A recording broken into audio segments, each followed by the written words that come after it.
Սիրելի բարեկամներ, եթե դուք սա նայում եք հիմա, դա ամենայն հավանականությամբ այսօր լռության օրն է եւ շնորհավորում եմ ձեզ, որ դուք կարողացել եք դիմանալ ընտրապայքարին եւ ի վիճակի եք հիմա նույնիսկ էլի ինչ որ տեսանյութեր նայել, բայց քանի որ այսօր լռության օրն է, մենք չենք կարող անդրադառնալ Հայաստանի քաղաքական ուժերին, առաջնորդներին, ընտրություններին եւ այլն, որովհետեւ դա չդիտարկվի որպես քարոզչություն, եւ մենք մտածեցինք, որ այսօր կարելի է խոսել մի քիչ ընդհանուր, կարելի է խոսել նրա մասին, թե ինչ է ժողովրդավարությունը եւ ընդհանրապես ինչի համար է ժողովրդավարությունը եւ ինչ են ընտրությունները եւ ինչի համար են, դրա համար նույնիսկ գիրք ենք վերել, ահա այս գիրքը Արիստոտելի պոլիտիկա աշխատությունը կամ քաղաքականություն, որից նաեւ այդ տերմինաբանությունը այսօրվա քաղաքագիտության զգալի չափով այդտեղից է եկել, բայց մինչև դրան անցնենք, ինձ թվում է ես մի հատ ուզում եմ ասեմ, որ շատ շնորհակալ եմ, որ կա լռության օր։ Ու շատերը դեմ են այս լռության օրվան, ասում են միևնույն է Facebook-ում գրում են, բայց կարելի է Facebook չմտնել։ Իսկ եթե լռության օր չլիներ, ապա չգիտեմ, կարող է ձեր շենքի կողքը ինչ որ մեկը անցներ ու այս կամ այն ուժին, ասենք, բանով մեգաֆոնով քարոզչություն աներ, միտինգ գրներ եւ այլն եւ այլն, դրա համար հասկանում եմ այդ քննադատությունը, բայց ինձ թվում է լռության օրը ճիշտ է։ Ну, ես այդ առումով չունեմ հստակ դիրքորոշում ասեմ, որովհետեւ կան երկրներ, որոնք չունեն այդ լռության օրը ու չի ասի, որ դա ինչ որ կերպ, ասենք, չգիտեմ, խաթարում է process-ը, ազդում է ընտրողների վրա, բացասական առումով, հա։ Չգիտեմ, նման հետազոտություններ նույնիսկ դժվար է անել երևի։ Միգուցե կլինեն, բայց ես չեմ հանդիպել։ Հաստատ եղած կլինեն, երևի, տես հետազոտություններ ու հաստատ մի հետազոտությունը ասում է, որ լավ է, մյուս հետազոտությունը ասում է, որ վատ է, երրորդ հետազոտությունը ասում է, որ մի քիչ լավ է, մի քիչ վատ է։ Բայց օրինակ ինձ համար լռության օրը կարևոր է, որովհետև ամեն դեպքում ինձ թվում է միշտ կարևոր որոշում ընդունելուց առաջ արժի միած դադարել, մի քիչ ուղեղը ուրիշ բանով զբաղվի։ Լավ, մի խոսքով, դե ժողովրդավարության մասին խոսենք, դու ոնց որ ասում են զբաղվել ես այդ հարցով ժողովրդավարության ուսումնասիրություններով։ Երևի պետք է սկսել բանից, չէ՞, ասենք ինչ է վերջո ժողովրդավարությունը։ Աշխատանքային ինչ-որ մի հատ բան, հա։ Այո, սահմանում։ Հա, իսկապես ես սրանով երկար տարիներ զբաղվում եմ ու հետազոտություններ ունեմ արած, հոդվածներ, դասախոսություններ եմ կարդում այս թեմայով։ Իրականում, երբ որ ասում ես սահմանում տանք, այդքան էլ հեշտ բան չի, որովհետև սահմանումներ տալուց դու սահմանափակումներ ես մտցնելու, դու ըստ էության ամբողջ նյուանսները այդ երևույթի չես ասելու, բայց ստիպված պետք է իհարկե ինչ-որ սահմանում տանք։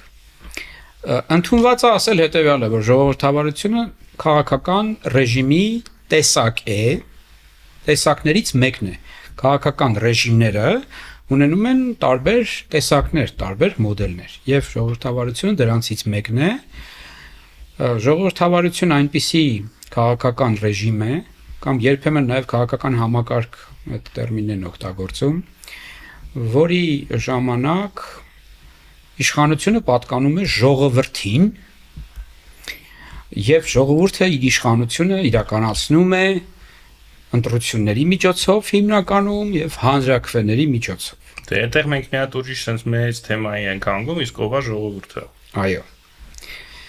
Ուրեմն ով է ժողովուրդը, որովհետեւ մենք սա քննարկենք, մենք ուզենք թե չուզենք, պետք է գանք այդ քո հեղինակի, հա, ժամանակաշրջանը, նույնիսկ դրանից մի քիչ առաջ, Արիստոտելը, հա, բավականին այսպես հետաքրքիր դասակարգումներ է կիրառել քաղաքական ռեժիմների, որոնք այսօր մասամբ արդիական են, բայց մասամբ ժամանակա, այսպես ասած, վրեպ են, այսինքն դուրս են ժամանակից, այսօր արդիական չեն, բայց այնուամենայնիվ հետևյալը պետք է նշեմ, որ ժողովրդավարությունը, ուրեմն երբ որ մենք բնականաբար այդ տերմինը, դժվար թե չէ, հայերը հորինած լինեն, բայց ինչ չէ, օրինակ ուղղակի հայերը հորինել են, հետո քրիստոնեության ընդունման ժամանակ այդ հեթանոսական մշակույթը որ ոչնչացվեց, այդ ժամանակ էլ երևի դե չգիտեմ, հայտնի չի ժողովրդավարության մասին հայկական աշխատությունները երևի ոչնչացվել են։ Հա, բայց նույնիսկ սա կատակ էր, բայց գուցե, չգիտենք, գուցե այդպես է եղել, հա։ Մի խոսքով այդ ժողովրդավարություն հասկացությունը, այսինքն այդ տերմինը հայերեն մենք թարգմանել ենք դեմոկրատիայից։ Ինչա նշանակում դեմոկրատիա, ասենք դեմոս արմատնա, դեմոս ժողովուրդ, կրատոս կառավարել, իշխել, հա եւ այլն։ Ես այս վերջերս ուրեմն մի հատ ոդկաստ էի նայում, մի հատ рэպեր էր խոսում, շատ հայտնի լավ рэպեր, շատ լավ արտիստ, անունը չտամ, որ չնեղանա մեզնից մեր վրա рэպ չգրի, որտեվ իրոք շատ լավն է, էլի, ես այս րեփ երաժշտության շատ մեծ սիրահար չեմ, բայց ինքը իրոք sense իսկական այն որ рэպերներ կան հայ, որ ավելի շատ ոնց որ ասմունքող լինեն, իսկ ինքը իսկական sense այդ հայկական Երևանյան փողոցի sense ասենք Չարբախից այս ոգին զգում ես էլի ինքը որ ռեպակարտում ու շատ լավն է բայց այդ ոդկասթի ընթացքում իրենք սկսեցին քաղաքականությունից խոսել ու դեմոկրատիայից սկսեցին խոսել ու նախ ասում եմ որ ինչ-որ շատ է այս դեմոկրատիան արդեն համանդուս է գալիս մի քիչ արդեն չգիտեմ կատուների իրավունքներն են պաշտպանում որ դա լավ չի դրան է կանդրադառնում չէ որտեղ մեր հասարակության մեջ տարածված ու նաև ասում են ֆիլմում ասում էր հայտնի սովետահայկական Կամանց կծանոթանանք, հիմա կամանց կանդրադառնանք։ Ու նաև այդտեղ ցավոք սրտի մեր ուրեմն այդ թարգված արտիստը ուրեմն սխալ էր մեկնաբանում դեմոկրատիա բառը, որովհետև այդ կրատոսը խառնել էր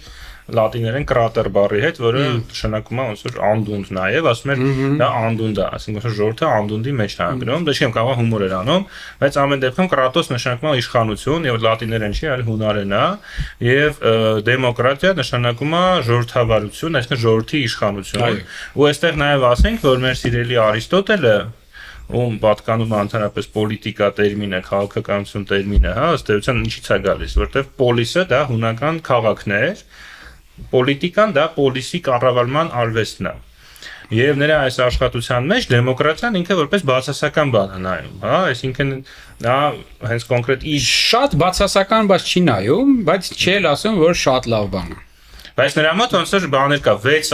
կառավարման ձև անա առանձնացնում ու ոնց որ այդպես զույգեր են, հա, ոնց որ մեկը լավն է, մյուսը վատն է ու տարբերությունը նրանց միջև է նա, որ լավի պարագայում ոնց որ կառավարողները ընդհանուր շահի մասին են մտածում, վատի պարագայում մենակ իրենց շահերի մասին։ Ու նա առանձնացնում է այս զույգերը հետևյալը՝ մոնարխիա, այսինքն միապետություն եւ տիրանիա, այսինքն բռնապետություն երբ որ մի հոգի է կառավարում, արիստոկրատիա եւ օլիգարխիա, այսինքն երբ որ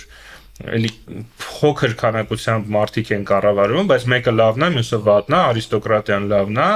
օլիգարխիան վատն է, եւ պոլիտեյա, ինքը անվանում է դա պոլիտեյա, այսինքն սահմանադրական կառավարում շատերի կողմից, երբ որ մեծամասնությունն է կառավարում, բայց սահմանադրության շրջանակներում, եւ դեմոկրատիան այդ ոնց որ ժողովրդի կառավարումն է, բայց երբ որ ժողովուրդը ոնց որ սահմանադրությանը շատ չի հետևում եւ ընդհանուրի մասին չի մտածում, ըստ Արիստոտելի, հիմա մենք Արիստոտելի մասին ենք խոսում, եւ ոնց որ այսպես ասած ստորին խավն է կառավարում ու ոչ թե մտածում է ընդհանուրի մասին, այլ սեփական շահերի մասին։ Սա Արիստոտելն է, կրկնում եմ, ոչ թե այսօրվա քաղաքագիտության տեսակետը։ Այո, իսկ իրականության մեջ, երբ որ նայում ես այսօր ժողովրդավարությունը ինչ է իրանից ներկայացնում, դու տեսնում ես, որ դա պոլիտեան է, այլ ոչ թե Արիստոտելի ժողովրդավարությունը։ Ինչու՞։ Որովհետև այն բնութագրիչները, որոնք կան պոլիտեան բնութագրելիս, արկա են հենց ժամանակակից ժողովրդավարություններում, այլ ոչ թե ժողովրդավարության բնութագրիչները, ինչը որ տվել է։ Իրականում այն ինչը ինքը որ ասել է ժողովրդավարություն, դա ըստ էության ժողովրդավարության դեգրադացիան է կամ պոպուլիզմն է։ Շատ հաճախ աճ պոպուլիզմն է։ Եվ մի շատ կարևոր իհարկե բան, որ դեմոսը հին Հունաստանում ու Աթենքում է եղել առաջին դեմոկրատական ռեժիմը։ Բայց արի հիմա քննարկենք թե այդ ինչ տեսակի ռեժիմ է եղել եւ ինչով է ինքը տարբերվում այսօրվա ռեժիմից։ Դե մինչեւ դա քննարկելը ես միած ճշգրտում մտցնեմ որպես մշակութային մարդաբան, քանի որ Դες կարող է գիտեք, ես միշտ քաղաքագետ եմ եղել, ես մշակութային մարդաբան եմ, հիմա ուղղակի քաղաքագիտությամբ եմ զբաղվում։ Որտեվ ես կասեի գրավոր պատմության մեջ առաջին դեմոկրատական ռեժիմն է, որի մասին մենք տեղյակ ենք, որովհետև մարդկային հասարակությունը հազարամյակներով գոյություն ունի ու եղել է օրինակ հնագետների տվյալներով, այս վերջերս դուրս եկավ Դեյվիդ Գրեբերի եւ Դեյվիդ Վեգերոյի գիրքը, մեկը մշակութային մարդաբան է, մյուսը հնագետ։ Ու իրանք ցույց են տալիս, որ ըստ մշակութային մարդաբանության տվյալների, ըստ հնագիտության տվյալների եղել են բազմաթիվ հասարակություններ, որտեղ շատ թեքիչ ժողովրդավարական համակարգագոյություն ունեցել, ուղղակի դրանց մասին գրավոր մեր, այսպես ասած, տվյալներ մենք հիմնականում չունենք, կամ եթե ունենք էլ ոնց որ շատ կսկտուր են դրանք, կամ էլ դրանք ոնց որ արևմտյան քաղաքակրթության պատմության մեջ չեն եղել, հա, իսկ ի վերջո մենք ոնց որ հիմնականում տեղյակ ենք նրան, ինչ եղել է արևմտյան քաղաքակրթության պատմության մեջ, եւ այդտեղ առաջինը եղել է երկի հին Հունաստանում, եւ ամենադասական օրինակը Աթենյան ժողովրդավարությունը, այո։ Ուրեմն, այս Աթենքը հետաքրքիր ճանապարհ է անցել, տիրանիա, օլիգարխիա, հա։ Դե միապետությունից սկսած, այո։ Եվ մեկ էլ ինչ որ պահի հիմնականում էսպես է էլի նկարագրվում, որ առաջացել են ազատ մարդիկ։ Այսինքն ոչ միայն այդ արիստոկրատները, որոնք ասում էին, որ մենք Աստծո կողմից կամ աստվածների կողմից ունենք իշխելու մանդատ, այսպես ասած, հա, արտոնյալ իրավունքներ, ամբողջը մեզ պետք է պատկանա, հարստությունը, իշխանությունը, բոլոր տեսակի ռեսուրսները։ Ձևավորվում են ինչ որտեղ կարելի է դա մի քիչ համեմատել բուրժուազիայի հետ, ժամանակակիցը, հա, եթե տերմինով որոնք փող են սարքում, որոնք արիստոկրատ չեն ոնց որ, այսինքն այնպես չէ, որ իր պապ ու պապը էլի եղել է, չէ, ինքը կարող է ասենք շարքային, այսպես ասած, մի քիչ բան է եղել, հպատակ է եղել, բայց սկսել է հարստանալ, երբ որ սասանվել է արիստոկրատական իշխանությունը, ինքը սկսել է հարստանալ, ինքը որոշակի այսպես սուվերենիտետ է ձեռք բերել, եւ այդ մարդիկ, այդ հին արիստոկրատների հետ միասին, այդ մարդիկ ոնց որ մարտահրավեր են նետում այդ հին արիստոկրատներին, եւ վերջի վերջո այնպես է լինում, որ ասում են, որ մենք մի հատ նոր համակարգ ենք ուզում ձևավորել, որ մեզ բոլորից ձեռնտու լինի։ Որ մենք հավասար պետք է ուրեմն լինենք, բայց ովքեր էին իրենք, այսինքն հողատերեր, բավականին այսպես լավ կարողություններ ունեցողներ, տղամարդիկ, պարտադիր ասա, այսինքն չէր կարող կինը լինել այդ դեմոսի, այդ հավասարների մասը։ Մեկ բավականին այսպես տարիքը, եթե չեմ սխալվում, 25 տարեկան էր, մինչև այդ դու դեմոսի անդամ չես, եւ բնականաբար ստրուկ չես, դե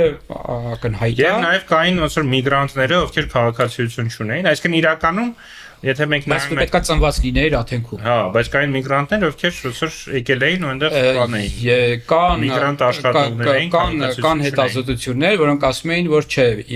միգրանտները չէին կարող լինել Աթենքի քաղաքացի։ Հա, դա է իր ասում, հակառակը։ Չէ, այսինքն այսօրվա տեսակետից իրականում իհարկե Աթենքի ժողովրդավարությունը հեշտ ժողովրդավարություն չէր, որտեղ ասենք մենակ այն որ կանայք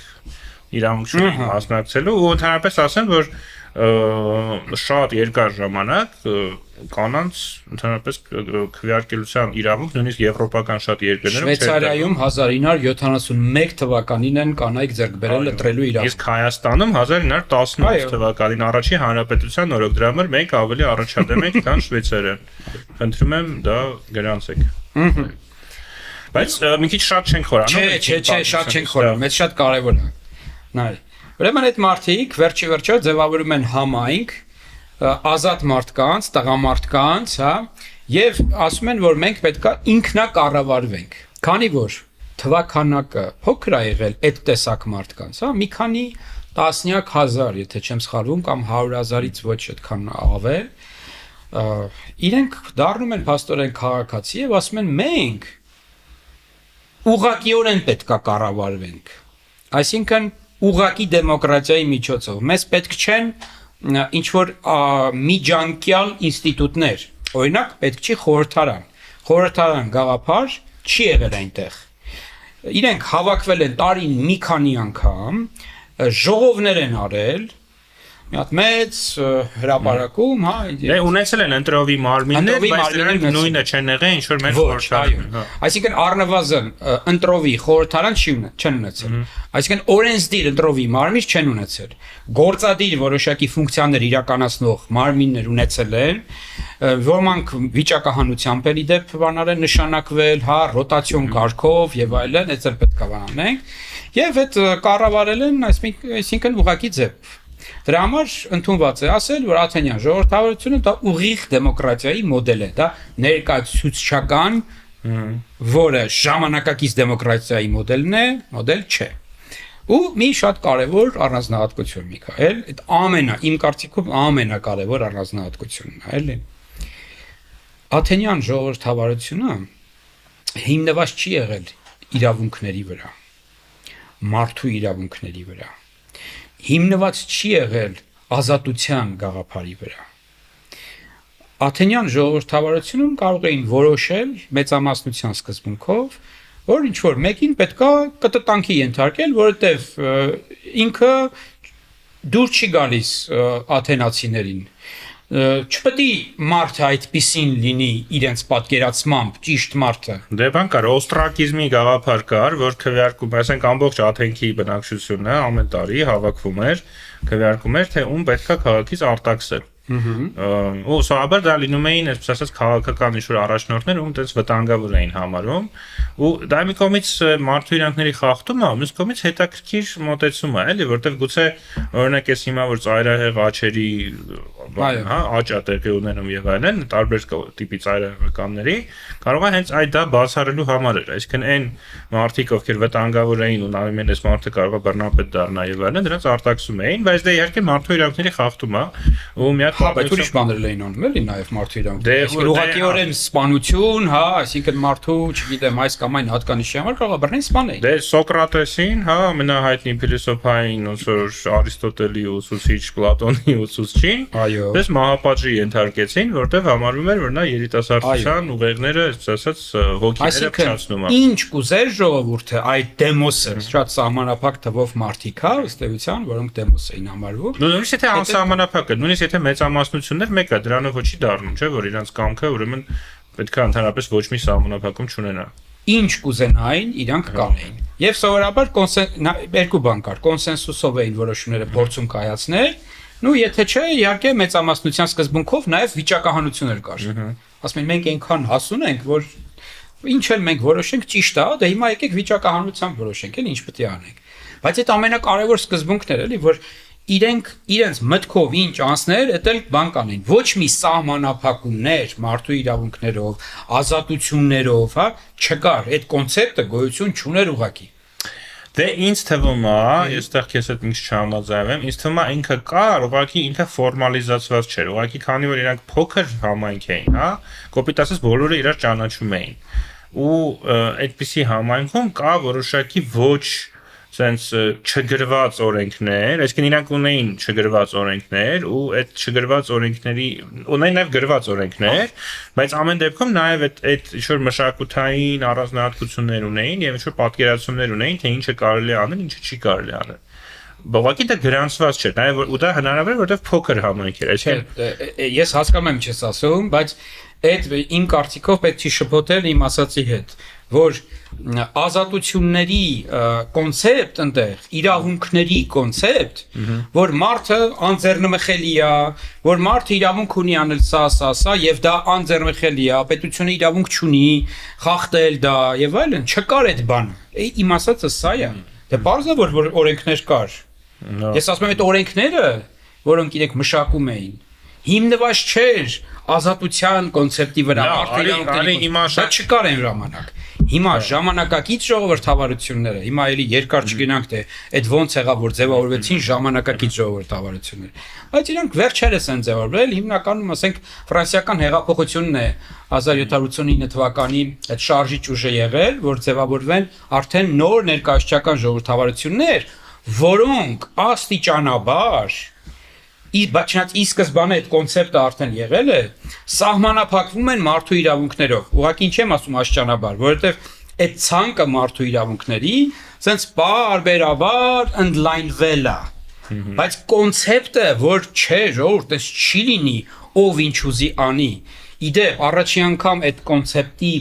այդ նշույլները Magna Carta-ն բան արել, առաջ մղել Անգլիայում։ Երբ որ ասելա, որ օրինակ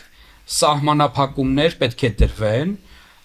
թագավորի իշխանության վրա։ Չի կարող թագավորը ինչ ուզի անի։ Ոնց ուզի դատի, իր ուզելով։ Մենք սրա մասին մոռանում ենք, Միքայել, որ մարդիկ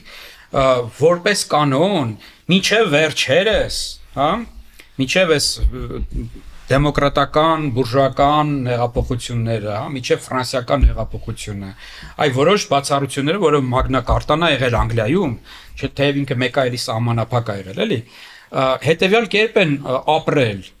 Եղել է արիստոկրատիա, վերնախավ, որը ասել է, որ ես Աստծո կողմից օժտված եմ իշխելու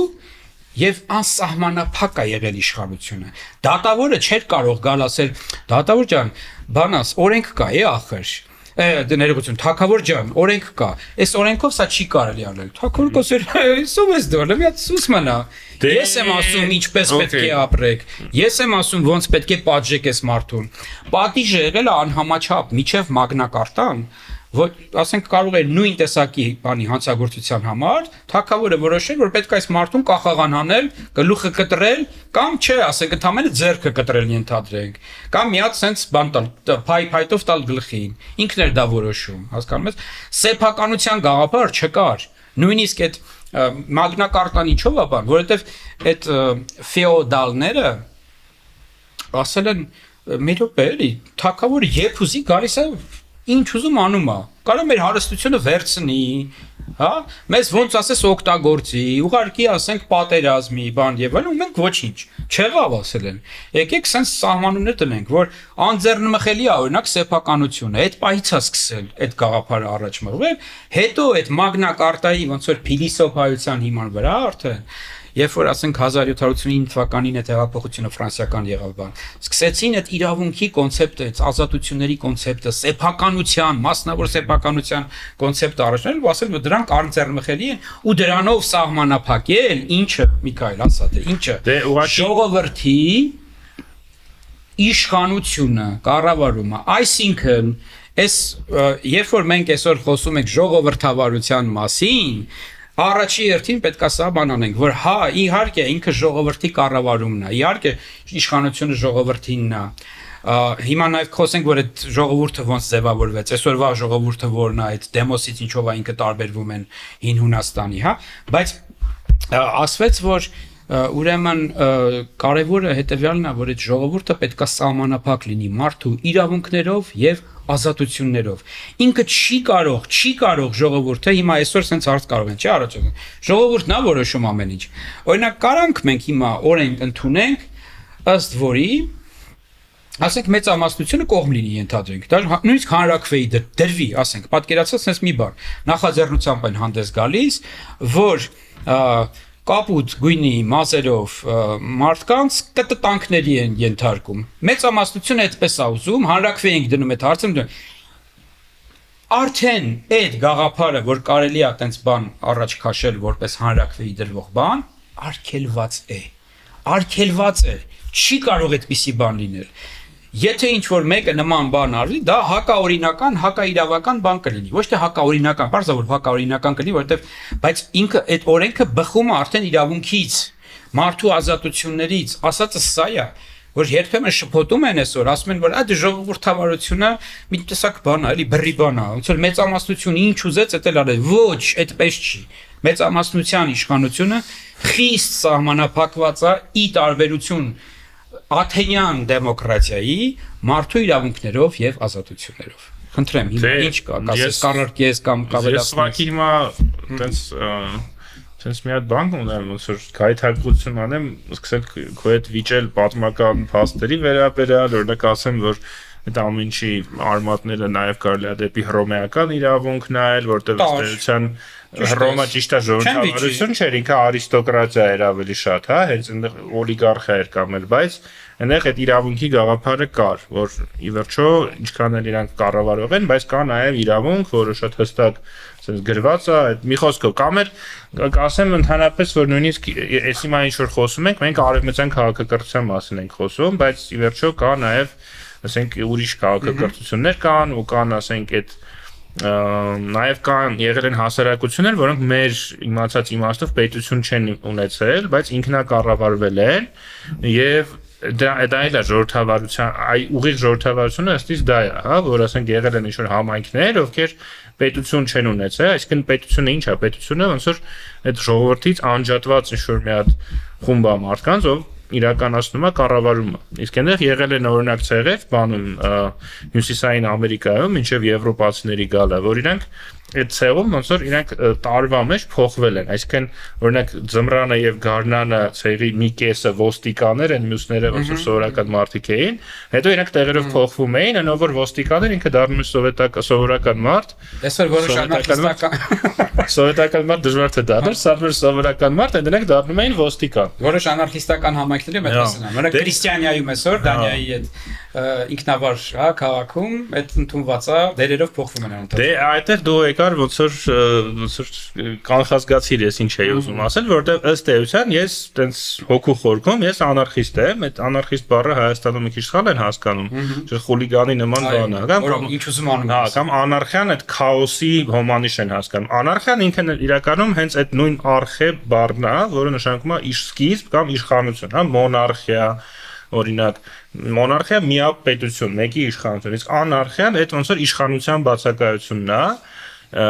շատ լավ թարգմանել է փիլիսոփա Դավիթ Իսաջանյանը, անարքայություն հայերեն, որտեղ այդ արքա բառը հենց այդ նույն արխե հունական արմատն է, այսինքն երբ որ անարքայություն դա չի նշանակում որ քաոս է, դա նշանակում է որ չկա ոնց որ այդ համայնքից անջատված իշխանություն, դա կարող է լինել թագավոր, դա կարող է լինել պատգամավոր, դա կարող է լինել, չգիտեմ, ինչ որ ժառանգական արիստոկրատիա, հա,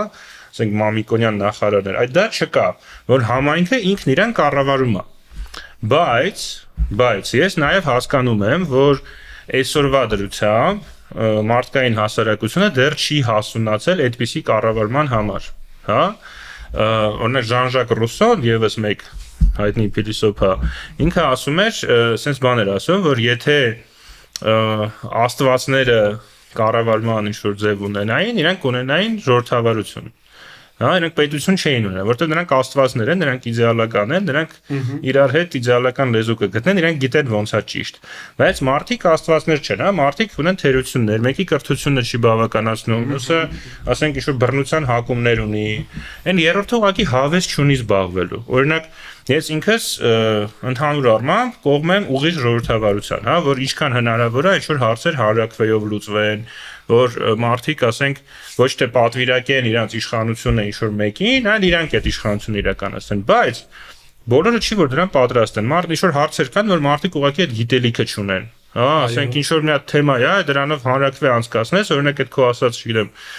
կապույտ մազերի հարցով կարող է հանրակրվե անցկացնես, Հայաստանում ասեն, որ հա, դա ապօրինի է,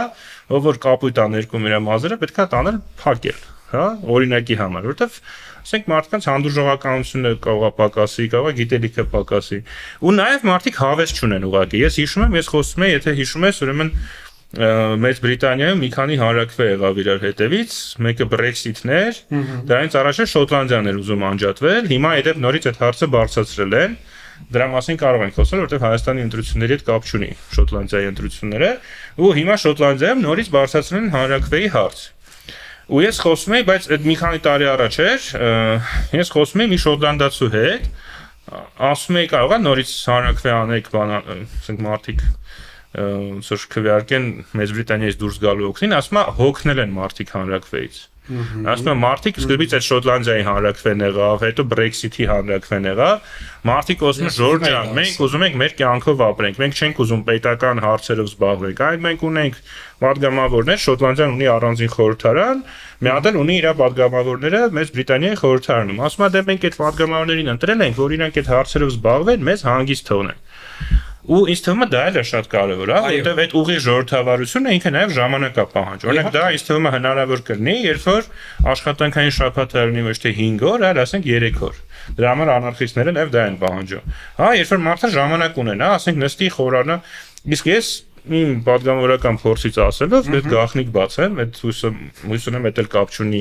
մեր ոնց որ ընտրությունների հետ, շատ դժվար է հասցնել ծանոթանալ բոլոր օրենքներին։ Դրա համար նույնիսկ ցանկացած երկրի ազգային ժողովում կան համապատասխան հանձնաժողովներ, ամեն մեկը իր ոլորտի բաներով զբաղվում։ Ու պատգամավորների մեծ մասը այդ օրենքները չի կարդում։ Հանձնաժողովը տալիս է եզրակացություն, կուսակցությունը ֆրակցիան ժողովանում որոշում է, ասենք այդ ֆրակցիայից այդ մարդիկ, ովքեր այդ թեմայից տեղյակ են, իրանք ուսումնասիրում են այդ հարցը, ասում են, մենք սենց համարում ենք, որ մեր կուսակցությունը սենց պետք է քվեարկի, հիմնականում վստահում են, եթե ինչ-որ սենց արտառոց հարց չի, եթե արտառոց հարց է, պարզ է, բոլորը խորանում են, չգիտեմ, եթե հանրային մեծ կարևոր, բայց հազար ու մի հարց են, օրինակ մենք քվեարկել ենք, չգիտեմ, թռչունների պաշտպանության հետ կապված միջազգային կոնվենցիաներ։ Պարզ է, որ այդ բոլոր պատգամավորները չեն կարդացել այդ կոնվենցիան, ինչ որ մարդիկ կարդացել են, ովքեր դրանից տեղյակ են, ասել են, նորմալ է, եկեք ռատիֆիկացնենք։ Ու այդ նույն բանը աշխատում է նաև պետության կառավարման մեջ, որովհետև մարդիկ չեն կարող բոլոր իրենց գործերը կյանքը մի կողմ դնել ու ամեն օր զբաղվել որոշումներ ընդունելով։ Դրա համար պատվիրակում են որոշումները, ու այդտեղ գալիս է էլի մենք ոնց որ այն մյուս կողմից ես եկա էլի նույն բանին, ընտրություններին, ներկայացուցչական ժողովրդավարությանը եւ այլն, չնայած ես դա իդեալական չեմ համարում։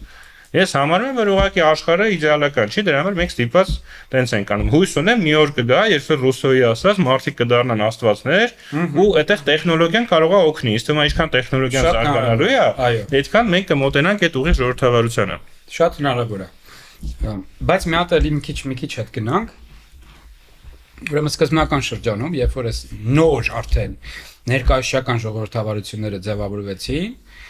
այդտեղ համաձայն եմ քո հետ, որ տարբեր պատմական շրջաններում, տարբեր, ասենք, ռեգիոններում եղել են ինչ-որ առանձնահատկություններ ու վերջի այդ ամեն ինչի հանրագումարն է, էլի մեզ բերել դա, Հիմա չիդեալականացնենք օրինակ նույն մագնա կարտան, բայց ինքը մեկը առանձնացում է։ Կարևոր է, շատ կարևոր բան է, էլի։ Հիմա հարցը ծագում, որոնք են առաջին ժողովրդավարական պետությունները ժամանակակից ընկալումով։ Օրինակ Սամուել, ինչպես? Հայաստանը։ Ну, չէ։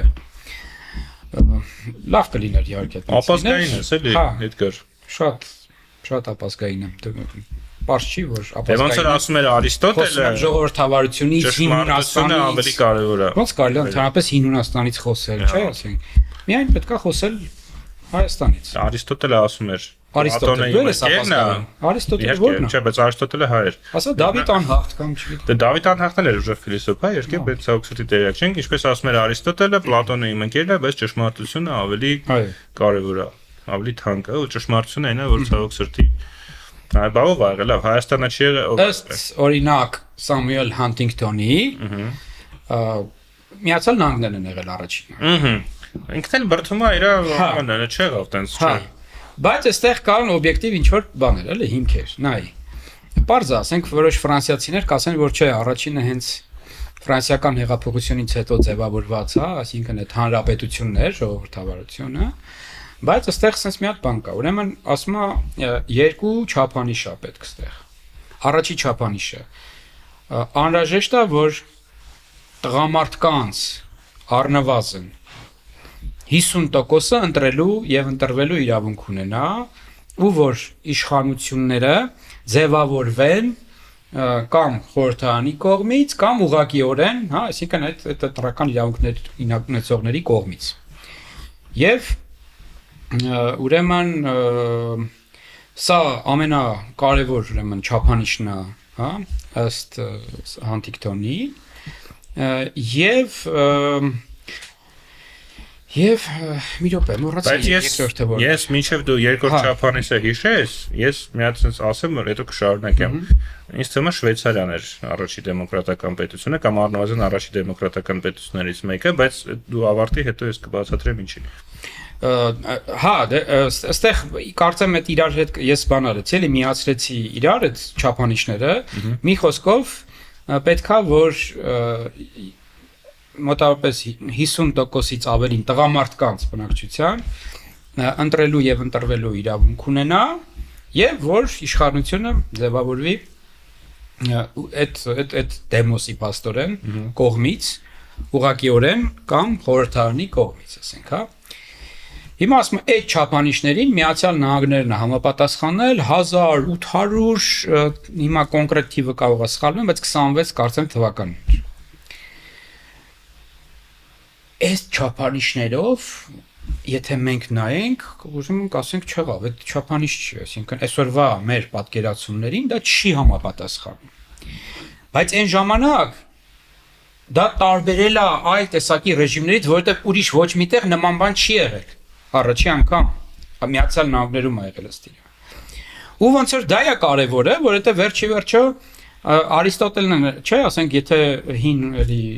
հույներին գնան կամ դասականներին, ասում են վերջի վերջո ռեժիմը ինչ է, էլի, այսինքն ում կողմից է ձևավորում իշխանությունը եւ ում է ծառայում ինքը, էլի ոնց որ։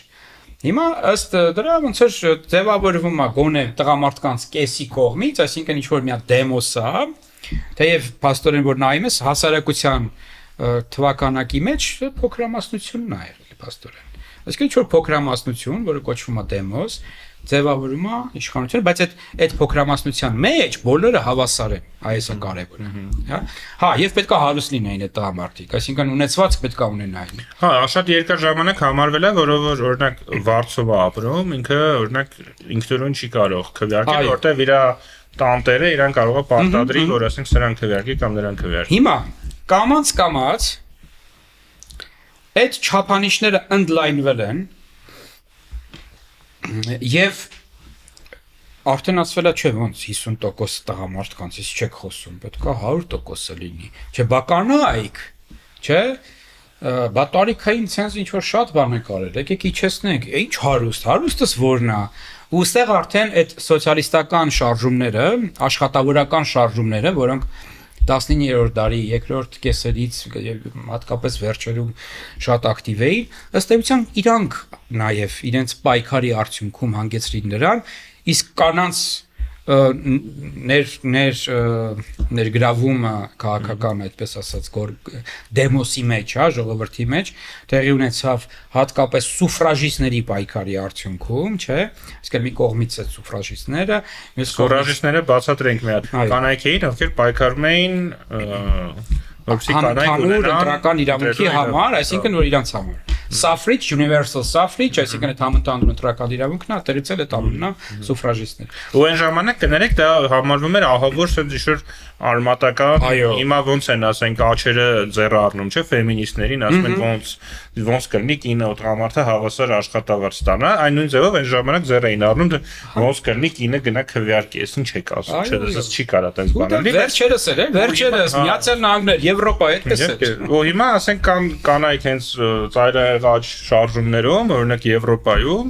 հա, ովքեր այդ ամեն ինչի շնորհիվ հիմա իրենք կարող են օրինակ Գերմանիայում կարող է AfD-ի այդպես ասած առաջնորդուհին ինքը դառնա ուրեմն եւ դժվար թե երկե դառնա, բայց կարող է ընտրվել, հա, իսկ ասենք 100 տարի առաջ ինքը տեսականորեն հնարավորություն չէր ունենա, այն ժամանակ դա համարվում էր ծայրահեղ ձախ գաղափար, որ ոնց կանայք ոնց կարող ընտրել։ Իդեպ բացի Դալիս Վեյդելը նաեւ ոնց որ ամուսնացած է ինչ որ կնոջ վր։ Հա, ու այդ կինն էլ միգրանտ է։ Այո։ Բայց ինքը ծայրահեղ աճ ասենք, հա, մի խոսքով շատ կոնսերվատիվ է, ինչքան փոփոխություններ են եղել։ Այո, լավ, բայց ոնց որ մոտենում ենք արդեն Հայաստանի ընտրություններին, պետք է ոնց որ չէ, հա, ստոպ տալ, էլի, հա։ Ստոպ ենք տալիս։ Կոնկրետ քաղաքական դրսի քաղաքական գործիչների ոչինչ, հա։ Լսի, հիմա նայ, բանը, երբ որ այդ ընդայնումը տեղի է ունենում, փաստորեն դեմոսը մեծանում է։ Արդեն գրեթե, այսինքն մնում են երեխաները եւ նրանք, որոնք չունեն քաղաքացիություն, այսինքն դեսովորաբար դրանք օտար երկրացիներն են, էլի։ Հա։ Ուրեմն, փաստորեն դուրս է գալիս, որ դու արդեն, երբ որ դու ծնվում ես ինչ-որ մի երկրում, կամ եթե եկել ես ու ինչ-որ չափանիշներին համապատասխանած երկար ապրում ես ու քաղաքացիություն ես ընդունում, տարիքդ լրացավ, վերջ դու քաղաքացի ես, դու դեմոսի անդամ ես։ Հիմա երբ որ հələ նոր էր այդ ամեն ինչը սկսվում ու երբ որ ժողովուրդը դեմոսը բաղկացած է շատ սահմանափակ թվով մարդկանցից, այդ ժամանակ շատ տեսաբաններ, լիբերալները ու լիբերալները ինչ էին ասում, էլի ասում էին, որ դեմոկրատիան պետքա սահմանափակվի իրավունքներով, այլապես ինքը կվերածվի տիրանիայի, այլապես այդ դեմոսը այդ ժողովուրդը մեր հերը կանիցի, բան չի թողի մեր վրա, մաշկ չի թողի, չի կարելի դες բան անել, պետքա դնել այդ սահմանափակումները, ու ստեղից էլ այդ սահմանադրության գաղափարն է գալիս։ Ու իդեպ ասենք Միացյալ Նահանգներում էլ չէ առանձին կա սահմանադրություն, բայց իրենք հետո նաև շատ կարճ ժամանակ անց իրավունքների մասին բիլ ընդունեցին։ Այ որտեղ որ այդ իրավունքները դրեցին սահմանափակումները դրեցին, այո։ Բայց հետագային ոնց որ արդեն սահմանադրությունները այդ երկու բանը միացրել են միմյանց, հա, ոնց որ ու անհնարին է պատկերացնել առանց ազատությունների եւ իրավունքների զուտ ուղակի օրենքներ, էլի, կառավարման մոդել, բան եւ այլ։ Բայց ես գներես, էլի, ես առաջարկում եմ մենք այս ամեն ինչը որ խոսում ենք, իհարկե Հայաստանի ընտրությունների մասին չենք խոսում, բայց այնուամենայնիվ նաև հանգեցնենք նրան, թե ի վերջո ինչի համար է ընտրությունները եւ ինչի համար է գնալ ընտրություն։ Դե դրան է գալիս։ Կամ դե ինչ շատ հերվի չէ, պետք է սա, հիմքերն են, բաբոց։ Ես դու ասա կվերջա, հա, լավ, դե ոնց ուզում ես գա դու անի։ Արդեն ամփոփում եմ ես մասը։ Հիմա նայ, ուրեմն դրա համար հա ժամանակ շատ տեսաբաններ ասում էին, որ ժողովուրդ էս ինչ եք անում դուք, ոնց եք ընդլայնում դեմոսի բանը չափերը։ Դա վերելույա դիկտատուրայի, որովհետև դուք անգրագետների, մարդիկ, որոնք ասենք պատրաստ չեն քաղաքական կյանքում ակտիվ, դուք իրանց հավասար ձայն եք տալիս։ Ասում եմ չի կարելի այդպիսի բան անել։ Ու շատ լիբերալներ հիմա որքան էլ դա տարօրինակ հնչի, այն ժամանակվա մի շարք դες առաջադեմ լիբերալներ, ոնց որ դեմոկրատիան քննադատում էին, որտեղ ասում էին առանց լիբերալիզմի, առանց այդ ազատությունների եւ իրավունքների, այդ դեմոկրատիան ինչա որ, ասենք ինչ արժեքը որն է որ մեծամասնությունը ինչ որ բան որոշեց։ Եթե այդ մեծամասնությունը բռի է ենթադրենք, եթե այդ մեծամասնությունը ապուշ է իրենց բնորոշումներով, անգրագետ է եւ այլն, իրասկի լավը չգիտի, դիմացինին վատնա ցանկանում, ուզում է ամեն ինչ ջարդի փշրի, ինչի մենք պետք է իրանց տանք մեր ճակատագիրը որոշելու այդ իրավունքը, ասենք հա մեծամասնության սկզբունքով։ Հիմա բայց հետո այնուամենայնիվ ու ըստեղ ճշմարտության հատիկ կա։ Բայց դրա մեջ կա նաև այդ էլիտաների կողմից իրանց իշխող դիրքը պաշտպանելու մեծ ցանկություն։ Միանշանակ։ Դրա համար էլ այդ ամեն ինչը կոնֆլիկտի մեջ ընկավ, ասինքն այդ շարժումների, նոր շարժումների հետ, ասինքն դուք ով եք։ Ինչ եք որոշում, որ դուք ճիշտ եք։ Ինչ եք դուք որոշում, որ դուք ամենախելոքն եք, հա։ Բայց մյուս կողմից էլ մենք այսօր հասկանում ենք, ես օրինակ շատ լավ հասկանում եմ այդ 19-րդ դարի, ասենք լիբերալ տեսաբաններին, որովհետև այո, ես տեսնում եմ, որ մենք բոլորս ենք տեսնում, որ այսօր ժողովրդավարությունը շատ հաճախ օգտագործվում է ժողովրդավարության դեմ որոշ խմբերի կողմից, մանիպուլյացիաների միջոցով, մարդկանց ձայները առնելու միջոցով, չէ, խաթարում են փաստորեն իրենք այդ նորմալ process-ը շատ հաճախ, ու ոնց որ ստացվում է, որ եթե դու չկարողացար համոզել X քանակի մարդկանց, իրանք մի քիչ ավելի կարողացան համոզել, ասենք մեկ ձայնի տարբերությամբ իրանք կարող է գան իշխանության եւ ժողովրդավարությունը վերացնեն, կամ ընդունեն այնպիսի օրենքներ, որոնք լրիվ անընդունելի են, ասենք, հա։ Դե իշխանը հենց մարդու իրավունքների այդ կոնցեպցիայի հիմքը նա է, որ դու ասում ես, օքեյ, կա ժողովրդավարություն եւ այս ժողովրդավարության մեջ ես այսօր մեծամասնություն եմ իշում X հարցով, վաղը փոքրամասնություն կլինեմ Y հարցով։ Ու ես ասում եմ, որ լավ, օքեյ, ես այսօր հարգում եմ այս փոքրամասնության իրավունքները, չնայած իրանք ինձ հետ համաձայն չեն, բայց ես իրան ինչ-որ որոշումներ չեմ ընդունում, որ իրանց անձնական ազատությունները սահմանափակում են,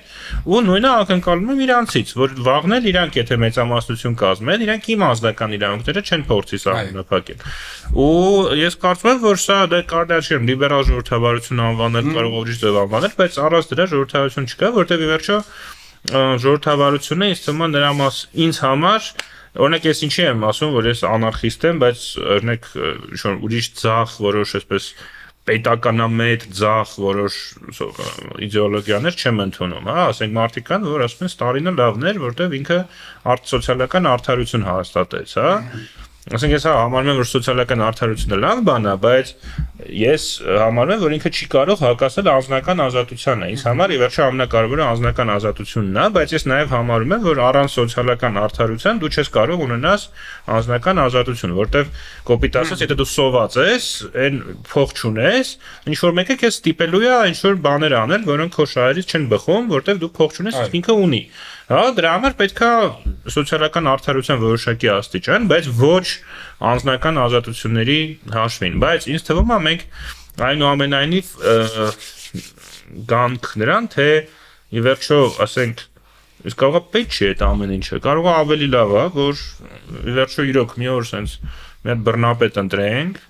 լուսավորյալ բռնապետ, մենք այդ ամեն ինչով չզբաղվենք, էլ թող ինքը փոխարեն որոշի, ասենք մենք հանգիստ Հա, այդ իմ սիրած թեման է։ Գիտեի, դրա համար նայ այդ որ նախ որ որոշները ասում են դե մեզ մի հատ բռնապետ է պետք որ ուժեղ ձեռքով հարցերը լուծի կարգ ու կանոն հաստատի բան եւ այլն այստեղ մի հատ հարց է ցակում իսկ ո՞նց եք իրար ընտրել ասենք մեկ ասում է ես եմ այդ բռնապետը մեկ ասում է ես եմ մեկ ասում է այլ մեկը ո՞նց ով է ընտրելու չկա չափանիշ տեղ չի կարող լինել այդպիսի բան արդյունքում ինչ որ մեկը որը ավելի բռի է ավելի ուժեղ է ստիպելու է մնացածին համակերպվել իր հետ ու ինքը իր շահերն առաջ տանել այն մարդկանց մնացածների շահերը որ մտածում էին բայց ես կարայի ավելի լավ բռնապետ լինեի ինքը մեկը իրանք ոնց որ բան են էլի ճնշված են լինելու իրանք շահերը ինքը չի ներկայացնելու էլ չխոսեմ մնացածի մասին որոնք կարող ասեն, բայց մի վարքյան էլի, կարող է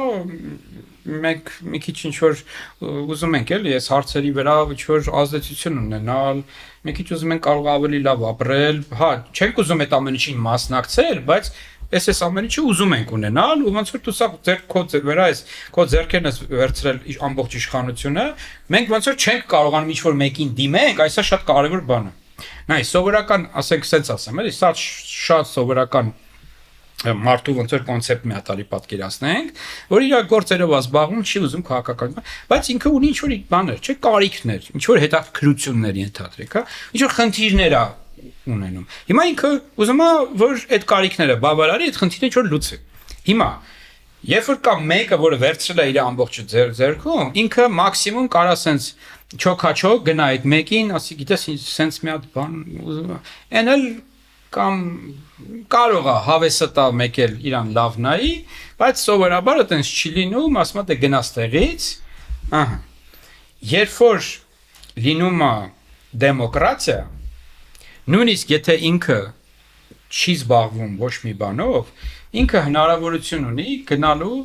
թեկուս եւ, նայ, տեսականորեն այդ մի քանի բռնապետներ կամ սենց ասեմ, էլի, բռնապետական հակումներ ունեցող, թեկուս, նույնիսկ ամենավատ տարբերակն եմ ասում, էլի, բռնապետական հակումներ ունեցող խմբերի մոտ, ու ասի, որ գիտես ինչ, այս հարցը բարձրացրու, էլի, ու քանի որ ինքը շահագրգռված է, որ այն նրան ճնշի, այդ բռնապետական ինչ-որ խումբը, կամ ինքը առավելություն ունենա մրցակցության մեջ, ինքը կարող է այդ մարդու հարցը բարձրացնի, ու այդ հարցը լուծում ստանա, հասկանում ես, մրցակցության մեջ այդ մարդիկ կարող է շահեն, թեև այդ կենտրոնները, այդ խմբերը, կարող է շատ վատն են, անբարոյական են, այսինքն միշտ չի, որ ժողովրդավարությունը, ասենք դրա մասին է, որ բարոյական են մարդիկ, բարոյական ինչ-որ շատ լավ բաների միջև մրցակցությունը, չէ, կարող է շատ անբարոյական ինչ-որ մարդկանց ու խմբերի միջև լինի այդ մրցակցությունը, բայց միևնույնն է դա ավելի լավ է, քան մեկ բռնապետ լինի։ Հա, ես այստեղ իսկում եմ կարևոր բանի եկանք, որ մենք մեր ընտրողները, հա, ես իմացած փորձեմ այնպես ձևակերպեմ, որ չխախտենք լրության օրվա կանոնները, մեր ընտրողներից շատերը ուզում են, որ ինչ-որ իդեալական տեխնազու լինի, որ նրանք այդ տեխնազուին տեսնեն, ասեն, վայ, ինչ լավն է, վայ, ես ինչ իդեալական մարդ է, ժոջա, չեք ամուսնանում այս մարդու հետ, հա, դուք պետք է ընտրեք այն մարդուն, ով ձեր շահերը ձեր կարծիքով կպաշտպանի կամ ուրիշ հաշվարկ անեք, որի արդյունքում ձեր շահերը չեն ոտնահարվի։ Հա, կարող է հիանալի մարդ լինի, բայց այդ մարդը որ ընտրվի, կարող է վաղը մյուսօրը դες Սիբիր ուղարկեն օրինակի համար։ Սա մեկ, երկրորդը որ ինձ թվում է ինչի որ նկատի Շվեյցարիան, չէ՞, ասիկը վերադառնամ Շվեյցարիային։ Իհարկե, դասական իմաստով Շվեյցարիան ժողովրդավարություն դարձավ 1970-ական թվականներին, երբ որ կանանց տվեցին քվեարկելու իրավունք, բայց ինձ թվում է ժողովրդավարությունը ինքը բանի մասին է, հորիզոնական բաշխվածության մասին է իշխանությունը, ոնց որ դու էլ ես ասեցիր մի քիչ ուրիշ կողմից, հա, այսինքն իշխանությունը ոնց որ տարբեր կենտրոնների մեջ է բաշխված։ Իդեալականը կլինի անարխիզմի իդեալը այն է, երբ որ իշխանությունը հավասարապես բաշխված է հասարակություն բոլոր անդամների միջև։ Դա այսօրվա դրությամբ հնարավոր չի, ուտոպիա է, բայց ինձ թվում է շարժվում ենք դեպի դա։ Գուցե դանդաղ, գուցե այս տեխնոլոգիաներով ավելի արագ շարժվենք, բայց Շվեյցարիայում օրինակ այսպիսի այդպես հա իերարխիկ պետություն, ավտորիտար պետություն շատ վաղուց չկա 13-րդ դարի ավարտից իրանք ոչ մի միապետության կազմի մեջ չեն մտնում, իրանք այդ կանտոնների համակարգը ունեն, ինքնակառավարվող, բարձր է, այդ ամեն մի կանտոնում իրանք տեղական արիստոկրատիան էր հարցեր լուծում մինչև 19-րդ դար կամ նույնիսկ մինչև 20-րդ դար, բայց առնվազն իրանք չունեին այսպիսի կենտրոնացված իերարխիկ, sense բրգաձև համակարգ, հա, որ նայում եք միջնադարյան եվրոպական պետությունները, հիմնականում sense բուրգի նման է, չէ՞, թագավոր կամ կայսր, ու տենց հետո հաջորդը, ասենք, չեմ, հոգևորականությունը, Ֆրանսիայում ոնց էր, առաջին խավը հոգևորականությունն էր համարվում, որտեղ իրանք Աստծո հետ են շփվում, հետո ազնվականությունը, որտեղ իրանք պաշտպանում են, իրանք զինվորներն են, հա, եւ այն մնացածը երրորդ խավը արդեն sense ու ընդ որում այդ երրորդ խավի մեջ մտնում էին ամենաաղքատ գյուղացուց մինչեւ ամենահարուստ առևտրականը, միևնույնն է, իրանք համարում էին, որ հեջ բան է, հա, իրանք դες հարց չեն լուծում։ Դրա համար եղավ ֆրանսիական հեղափոխությունը։ Իսկ Շվեյցարիայում ոնց որ այդ համակարգը արդեն միջնադարից չէր գործում։ Ու այստեղ մի հատ ուրիշ բանի եմ ուզում գալ, որ հաճախ ասում են այս ժողովրդավարությունը ինքը թույլ է, որ այն պետությունը որտեղ կա ժողովրդավարություն, ինքը որ դրսի հարցակումների համար թույլ է եւ այլն, ու Հայաստանում էլ է, չէ՞, այդ փաստարկը շատ օգտագործվում, որ այնպես ուժեղ ձեռք է պետք։ Ուրեմն նայում եք, որ պետությունն է աշխարհի պատմության մեջ, որ պես անվտանգության խնդիր չի ունեցել վերջի մի 600 տարի, դա Շվեյցարիան է։ Շվեյցարիային իր հարևանները այդ միապետները չկարողացան նվաճել միջնադարում։ Գործը հասավ նրան, որ շվեյցարացիները դարձան վարձկաններ, որտեղ համարվում էր, որ ամենալավ զորքը շվեյցարացիներն են, ու հիմա էլ Շվեյցարիան վերջին մի քանի 100 տարվա ընթացքում չեզոք պետություն է, ու ոչ ոք Շվեյցարիային չի փորձում հարձակվել Շվեյցարիայի վրա, ավելին ամբողջ աշխարհի ֆինանսները գնացել տարել են Շվեյցարիա, որտեղ ամենակայուն երկիրն է համարվում կամ կայուն երկրներից մեկն էր համարվում, հա, այսինքն ժողովրդավարությունը ինքը միայն անհատի շահերից չի բխում, չնայած դա շատ կարևոր է ու դա է ամենակարևորը, բայց ժողովրդավարությունը նաև գոնե Շվեյցարիա օրինակը ցույց է տալիս, որ իր պատմության ընթացքում թույլ է տվել եւ անվտանգության հարց լուծել, եւ կայունության հարց լուծել, եւ բարգավաճման հարց լուծել։ Այստեղ նաև կավելացնեմ, ասենք հիմնականում զարգացած ուժեղ եւ նաեւ անվտանգ, հա, պետությունների մեծ մասը ժողովրդավարական պետություններ են։ Եվրոպական պետությունների մեծ մասը, հա, ժողովրդավարական պետություններ են, ուժեղ, զարգացած, կայուն եւ այլ։ Այն որ չկա ավելի լավ է իրականում, հա, Ավստրալիան վերցրա, Նոր Զելանդիան վերցրա, Կանադան վերցրա, այնուհի Միացյալ Նահանգները, հա, խնդիրներ կան Միացյալ Նահանգներում իհարկե, բայց միևնույնն է, ինքը դեմոկրատական պետություն է եւ աշխարհի համար մեկ պետությունն է իր տարատեսակ ուժերով, ռեսուրսներով։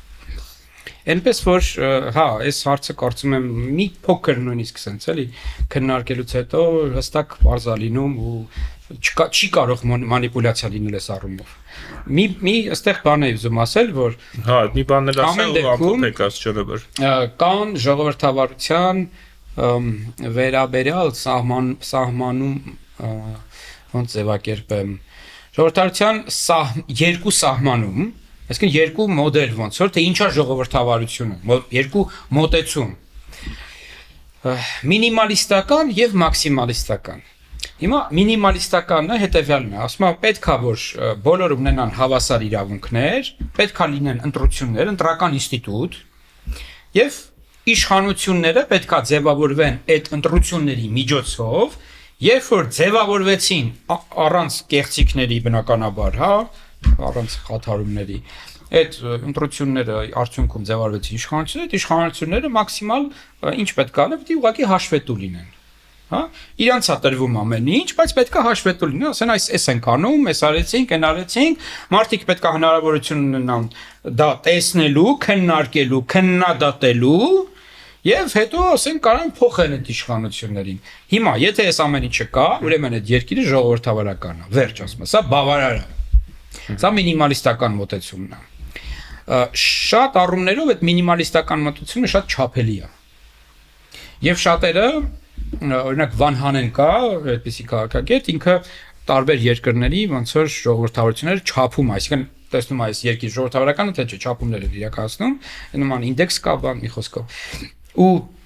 իր ուրեմն չափումները զգալիորեն տարբերվում են այլ չափումներից, որովհետև մի շարք երկրներ, որոնք ընդունված ասել, որ չէ ժողովրդավարական չեն այդքան էլ, ինքը ասում է չէ ժողովրդավարական է։ Դες ամեն ինչը կա ասում է։ Սա է ամենակարևորը, բայց ի՞նչն է կարևորը։ Դրանում ինքը տարբերվում է ասում ավտորիտարիզմից, որտեղ որ չկա իրական ընտրություն, մրցակցություն, ժողովուրդը բան իշխանությունը ես իմ ինքն իրանա նշանակում կամ ես իմով է նշանակում, հա, դա կարևոր է ասում է, էլի։ Բայց մաքսիմալիստական մոտեցումը ասում է սա պետք է, պարտադիր պայման է, բայց բավարար չի ասում է։ Որպեսզի ասում է սա ժողովրդավարական լինի, պետք է նաև լինի օրինակ զարգացած քաղաքացիական հասարակություն։ Իրական անկախ եւ բազմազան մեդիա պետք է լինի, ասում է։ Պետքա որ օրինակ հնարավորություն լինի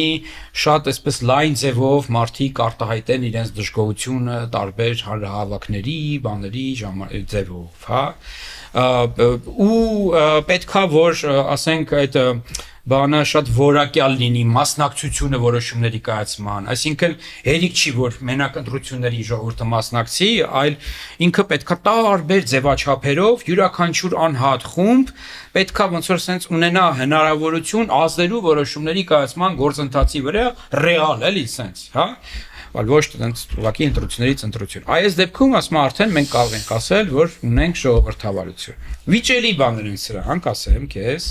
իմ կարծիքով։ Իհարկե ես շատ այսպես բան եմ անում, ասում եմ, հա, երկրորդը ոնց որ էլի ավելի խորքային է, հա, տենց է, բայց այստեղ sense մի հատ նյուանս կա, էլի։ Այնուամենայնիվ, իմ կարծիքով երկրորդ մոդելը, մոտեցումը ավելի շատ խոսում է ժողովրդավարության մակարդակի մասին, որակի մասին։ Այ որ ասում են բարձր որակի ժողովրդավարություն։ Այն մեկը դեռևս այդպես մինիմալ մակարդակի ժողովրդավարություն է, որը զիջում է, ասենք, սրան։ Ու սա շատ Դե ես ես կա մարդ կա որ առողջ է ու մարդ կա որ առողջ է ու լավ մարզավիճակի մեջ է գտնվում այսինքն մեկը առողջ է որտեղ հիվանդություններ չունի եւ այլն բայց ասենք չգիտեմ չի կարող 100 մետրը վազել 5 վայրկյանում մյուսը համ հիվանդություններ չունի համ էլ լավ մարզավիճակի մեջ է ինձ թվում է այ երևի կարելի է բայց ես առաջարկում եմ մենք չգիտեմ համ ոնց որ մի բան մաղթենք մեր ընտրողներին Համել նենց անենք, որ մեզ դատի չտան։ Դրա համար ես առաջարկում եմ, որ մաղթենք, որ ընտրությունների հաջորդ օրը մենք արտանանք այնպիսի երկրում, որը եւ առաջին եւ երկրորդ սահմանմանը համապատասխանում է, եթե երկրորդը չլինի, գոնե առաջին։ Այո, այո։ Միանում եմ այդ մաղթանքի։